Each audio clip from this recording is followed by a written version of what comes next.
Hello, હું છું doctor Ravi Shah, endocrinologist doctor Ravi's diabetes and endocrine center પર.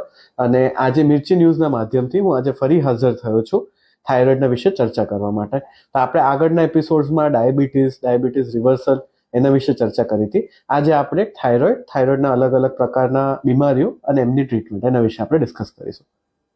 તો હવે થાઇરોઇડ શું છે? તો થાઇરોઇડ એક ગ્રંથિ છે, એ પતંગિયાના શેપની આપણા ગળામાં હોય છે અને એના બે પ્રકારના બીમારીઓ થતી હોય છે. એમાં એક છે લીલો થાઇરોઇડ ને બીજો છે સૂકો થાઇરોઇડ. લીલો થાઇરોઇડ જેમાં તમારા થાઇરોઇડના લેવલ્સ બોડીમાં લો થઈ જાય અને TSH ની વેલ્યુ બોડીમાં હાઈ થઈ જાય, અથવા એને આપણે ઇંગ્લિશ ભાષામાં હાઇપોથાઇરોઇડિઝમ કહેતા હોય છે. બીજું છે સૂકો થાઇરોઇડ, જેમાં તમારું વજન ઓછું થઈ જાય, થાઇરોઇડના લેવલ્સ બોડીમાં વધારે વધી જાય અને TSHના લેવલ્સ બોડીમાં ઓછા થઈ જાય.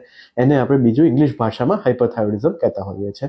તો આ બે આપણે થાઇરોઇડની કોમન બીમારીઓ છે. એના સિવાય બીજું જે અનકોમન બીમારી છે જે થાઇરોઇડમાં ગાંઠ થઈ શકે, એના માટે આપણે અલ્ટ્રાસાઉન્ડ કરાવીએ અને અલ્ટ્રાસાઉન્ડમાં જો જરૂર હોય તો FNAC કરાવીએ થાઇરોઇડ કેન્સર છે કે નહીં એ જાણવા માટે.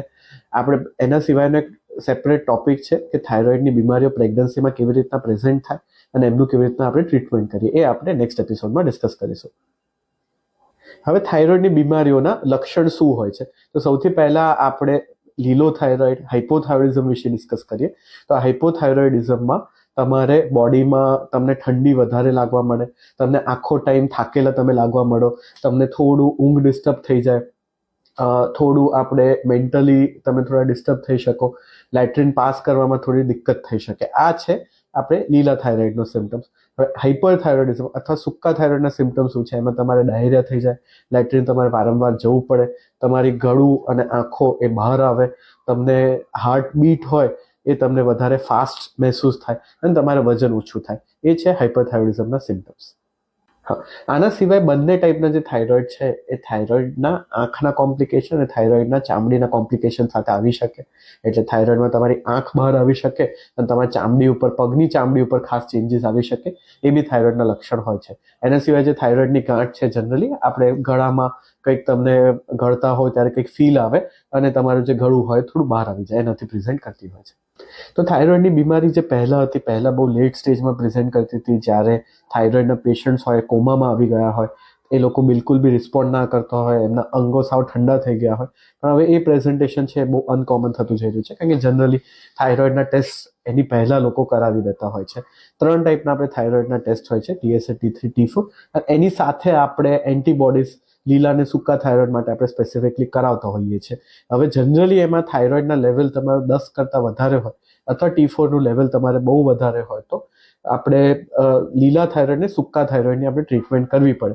અને જો એ ટ્રીટમેન્ટ ના કરાવીએ તો આપણે લિપિડ પ્રોફાઇલ હોય ઓલ્ટર થઈ શકે, આપણું જે યાદશક્તિ હોય એ ઓલ્ટર થઈ શકે, વજન ઓછું કે વધતું જઈ શકે, બોન્સ હોય આપણે વીક થતા જઈ શકે, અને જે છેલ્લે લાસ્ટ સ્ટેજ જે આપણે ડિસ્કસ કર્યું એ કોમામાં આપણે પ્રેઝન્ટ કરી શકીએ.